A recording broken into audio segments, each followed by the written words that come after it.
ఎన్నికల్లో ఓటు వేయటానికి ఇప్పుడు ఏదైతే 18 ఏళ్ల నుంచి 21 ఏళ్ళకి తగ్గించారో అదే రీతిలో ఎన్నికల్లో కనీసం అసెంబ్లీ ఎన్నికల్లో పోటీ చేయడానికి వయోపరిమితిని 25 నుంచి 21 తగ్గించాలని తెలంగాణ ముఖ్యమంత్రి నిన్న బాలల దినోత్సవం సందర్భంగా జరిగినటువంటి మాక్ అసెంబ్లీలో మాట్లాడారు. వారు ఏమన్నారో ఒకసారి చూద్దాం. ఈరోజు మీ సభలో ఈరోజు ఇక్కడ జరుగుతున్న చర్చలో డ్రగ్ అబ్యూస్ బిల్తో పాటు హెడ్ క్వార్టర్స్ అండర్ 18 బిల్తో పాటు ఇప్పుడు శాసనసభకు పోటీ చేయాలంటే 25 సంవత్సరాలు నిబంధన ఉన్నది.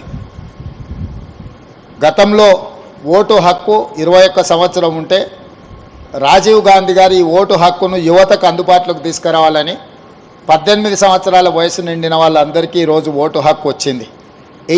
అండర్ 18 మీరు 18 కంప్లీట్ చేసుకున్నప్పుడు మీకు వచ్చే ఓటు హక్కును భారత ప్రధానమంత్రి రాజీవ్ గాంధీ గారు ఉన్నప్పుడు చట్టాన్ని రాజ్యాంగాన్ని సవరించి 21 ఇయర్స్ నుంచి 18 ఇయర్స్కు తీసుకొచ్చిన సంగతి మీ ద్వారా 18 ఇయర్స్ కంప్లీట్ చేసుకున్న మొట్టమొదటిసారి ఓటు వేయబోతున్న ప్రతి విద్యార్థులకు విద్యార్థినులకు నేను గుర్తు చేయదలుచుకున్నా. ఈరోజు ఓటు హక్కు ఓటు వినియోగించుకున్నప్పుడు మీకు ఆ హక్కు ఏ ప్రధానమంత్రి ఇచ్చిండ్రో కూడా మీకు తెలిసి ఉండాలి. అదేవిధంగా ఇంకొక బిల్లును కూడా ఇంకొక సూచన కూడా 21 సంవత్సరం నుంచి 18 సంవత్సరాలకు ఓటు హక్కును తగ్గించుకున్నప్పుడు ఎన్నికల్లో శాసనసభ పోటీ చేయడానికి 25 సంవత్సరాల నిబంధన ఉన్నది. ఈ నిబంధనను కూడా సవరించుకొని 21 సంవత్సరాలు పూర్తి చేసుకున్న వాళ్ళు శాసనసభకు పోటీ చేయడానికి అవకాశం కల్పిస్తే చట్టాన్ని సవరిస్తే యంగర్ జనరేషను శాసనసభలో రిప్రజెంట్ చేయడానికి అవకాశం ఉంటుంది. ఈరోజు రైట్, ముందుగా కిషోర్ గారు, ఇది అంటే ముఖ్యమంత్రి ఒక అభిప్రాయం వ్యక్తం చేసినా ఇది రాష్ట్ర స్థాయిలో జరిగేది కాదు. జాతీయ స్థాయిలోనే పార్లమెంట్లోనే అసెంబ్లీకి పోటీ చేయడానికి వయోపరిమితిని తగ్గిస్తే నిజంగా కూడా మన నాయకులందరూ ఇప్పుడు ప్రతి ఎన్నికలప్పుడు ఈసారి కొత్తగా 18 ఏళ్ళు మీరు చూశారు అక్కడ. అదేది రాజకీయ సభ కాదు, అంతా విద్యార్థులు, స్కూల్ విద్యార్థులు, కాలేజ్ విద్యార్థులు వచ్చారు. అంతా అరౌండ్ 18 ఇయర్స్ ఏజ్ ఉన్న పిల్లలు.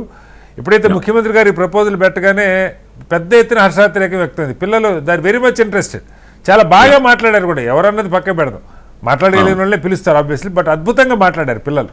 వాళ్ళు అనేక అంశాలు లేవనెత్తారు, మన సభల్లో చర్చలు ఇవన్నీ మాట్లాడారు. నిజంగా ఈ ఆలోచన, ఎందుకంటే మనకి వెళ్ళే కొద్దీ యంగెస్ట్ జనరేషన్ ఉన్నటువంటి దేశం, ప్రపంచంలోనే యువత ఎక్కువ ఉన్న దేశం మనం చెప్పుకుంటాం. కాబట్టి దీని గురించి ఏమన్నా పార్లమెంట్లో ఆలోచన చేస్తారు? అసలు బీజేపీ ఏమన్నా దీని మీద ఇవాళ రేవంత్ రెడ్డి గారు మాట్లాడారనే కాదు, మామూలుగా ఏదో ఒక ఆలోచన ఏమైనా ఉందా?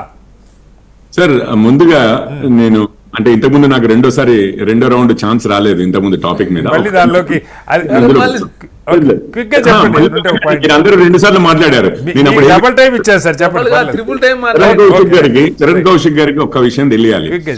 రాజకీయంగానే కాదండి బీసీలని ఇచ్చేసింది. నెహ్రూ గారి దగ్గర నుంచి రాజీవ్ గాంధీ గారి వరకు ఉద్యోగాల్లో రిజర్వేషన్స్ అని అంటేనే నెహ్రూ గారు అపోజ్ చేశారు. సెకండ్ క్లాస్ కంట్రీ అయిపోద్ది మనది అని చెప్పి.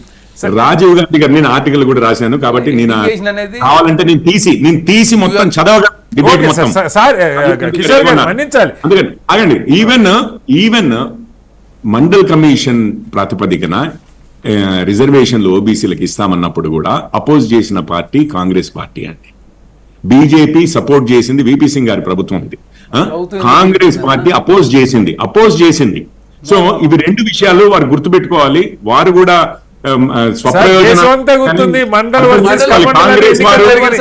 కాంగ్రెస్ వారు ఎట్లా చేస్తారు అనేది కాదు. మండల్ వర్సెస్ కమండల్ అని ఎన్నికలే జరిగింది సార్. మీరు దీనిలోకి వద్దాం సార్. చాలా ఇంపార్టెంట్ పాయింట్ మాట్లాడుతున్నాం. ఓకే, మీ ఎలిగేషన్ మీరు చేశారు, గో హెడ్. సార్, ఇంకొక విషయమే ఉంది. నేను ఏమంటున్నానంటే ఈ కులం బేసిస్ అని అన్నారు కదా, చరణ్ కౌశిక్ గారు చెప్పినట్లుగా ఈ కులాలు అనేవి అన్ని మతాల్లో ఉన్నాయి చేయబట్టి ఇప్పుడు దాదాపు ముస్లింస్ లో ఒక 60-65 కులాలు ఉన్నాయంటారు. మనకు తెలిసిందే, షియా సున్నీ దగ్గర నుంచి అష్రఫ్ల నుంచి పస్మండాల వరకు, సుఫీలు, ఇట్లా రకరకాలుగా ఆ డివిజన్స్. అండ్ క్రిస్టియానిటీలో కూడా, ఎందుకంటే అక్కడ కూడా మనం లెక్కలు చూసుకోవాల్సిన వాళ్ళకి కూడా లబ్ధిగా జరగాలి చేస్తున్నారు కదా సార్ తెలంగాణలో. ఇప్పుడు ఇక్కడ కూడా పైనుంచి క్యాథలిక్స్ ప్రొటెస్టెంట్స్ అనే కాకుండా మెథడిస్ట్ అని పెంటకాస్టల్స్ అని సిరియన్ క్యాథలిక్స్ అని ఇట్లాంటివి ఓ కుప్పలు అండ్ ఇంకొక విషయం కూడా అందులో కూడా సబ్ కాస్టింగ్ ఉందండి. అంటే చరణ్ కౌశిక్ గారు అది ఎత్తారు.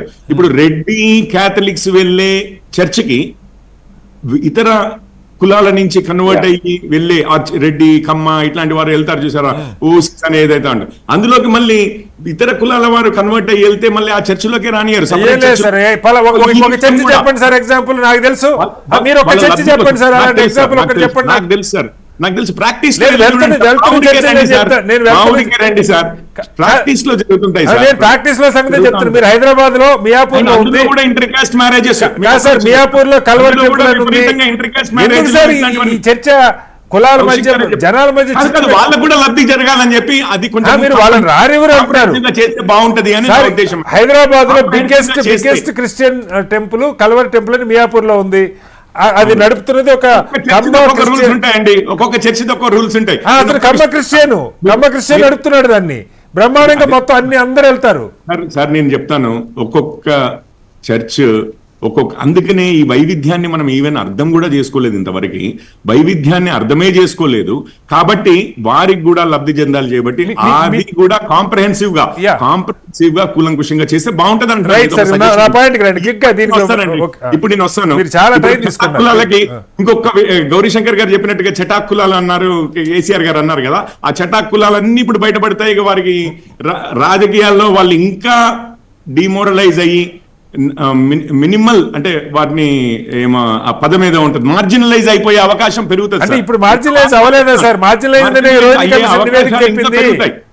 ఇంకా పెరుగుతాయి అని అంటున్నాను. ప్రభుత్వం చెప్పారు ఇంతకుముందు, అది నేను ఒప్పుకుంటున్నాను. ఇప్పుడు నెంబర్స్ ని బట్టి డిస్క్రిమినేషన్ క్లియర్ గా చేయడం మొదలు పెడతారు పార్టీలు. ఇప్పుడు 21 సంవత్సరాలకి ఇది సజెషన్ సార్ వారు చెప్పింది. ఇదైతే పార్లమెంట్ లో జరగాల్సిన అమెండ్మెంట్. మనందరికీ తెలిసిన విషయమే. ఈ ఐడియా ఇచ్చారు చేయబట్టి తప్పనిసరిగా దాని మీద డిస్కషన్ అవడంలో అయితే ఎటువంటి హాని అయితే లేదు. దాన్ని సపోర్టా కాదా, ఈవెన్ నేషనల్ కాంగ్రెస్ వారు, నేషనల్ పార్టీ వాళ్ళు ఏమంటున్నారు, లేకపోతే మా బీజేపీ వారు ఏమంటున్నారు, కమ్యూనిస్టులు ఏమంటున్నారు, ఇవన్నీ కూడా చర్చ. ఇప్పుడు ఎందుకంటే వచ్చే ఎలక్షన్ కల్లా ఇప్పుడు సైమల్టేనియస్ ఎలక్షన్స్ అంటున్నాము, ఉమెన్స్ రిజర్వేషన్స్ అంటున్నాము, కాన్స్టిట్యున్సీల డీలిమిటేషన్ అంటున్నారు, సైజ్ ఆఫ్ ది పార్లమెంట్ పెరిగిపోతుంది అని అంటున్నారు. ఈ సమయంలో మేబీ ఈ ఐడియా కూడా తీసుకుని తప్పనిసరిగా కిషోర్ పోరెడ్డి చెప్పండి, ఇలాంటి ఆలోచన నిజంగా అది రేవంత్ రెడ్డి గారు చేసిన. నేను ఇప్పుడు రేవంత్ రెడ్డి గారు సడన్ గా ప్రపోజ్ చేశారు అన్నారు. అంతకుముందు మరి ఏ ఐడియాతో ఇప్పుడు 25 అని అంటే కాస్త కైండ్ ఆఫ్ మెచ్యూరిటీ. ఇప్పుడు మనము చూస్ చేసుకోవడానికి ఓకే, కానీ బాధ్యతలు తీసుకోవడానికి కాస్త ఏజ్ ఉండాలి. ఎస్పెషల్లీ పెద్దల సభలో మీకు తెలుసు కదా, ఇంకొక 5 ఏళ్ళు ఎక్కువ దీనికన్నా పెద్దల సభలో. సో ఇట్లాంటివి ఉన్నాయి. ఇక్కడ లోక్సభకి రాజ్యసభకి అంత వ్యత్యాసం చూపిస్తున్నారు చేయబట్టి నేను ఏమంటానంటే దీని మీద కూలంకుషమైన స్టడీ జరగాలి సార్. జరిగిన తర్వాత మనము వెళ్ళొచ్చు. ఇప్పుడు 18 సంవత్సరాలకే ఓటేస్తారు. యాక్చువల్ నిజం చెప్పాలంటే 21 సంవత్సరం ఎందుకు, 18 ఎందుకు కాకూడదు అనేది ఇంకో ప్రశ్న. అసలు నిజం చెప్పాలంటే 18 సంవత్సరాలకి మీరు ప్రభుత్వాన్ని నిర్దేశించగలిగితే, ఏ ప్రభుత్వం ఏర్పడాలి అనేది మీరు ఎంచుకోగలిగే శక్తి మీకు ఉన్నప్పుడు మరి 21 దాకా ఎందుకు అనేది కూడా ఇంకొకటి. సో ఆ నెంబర్స్, డేట్స్, ఇది ఏమైనా ఇతర దేశాల్లో ఎట్లా ఉన్నాయి, ఇదంతా కొంచెం కూలంకుషమైన స్టడీ చేయాలి. రైట్ రైట్ అయితే కొట్టిపారేయట్లేదు అంటున్నాను.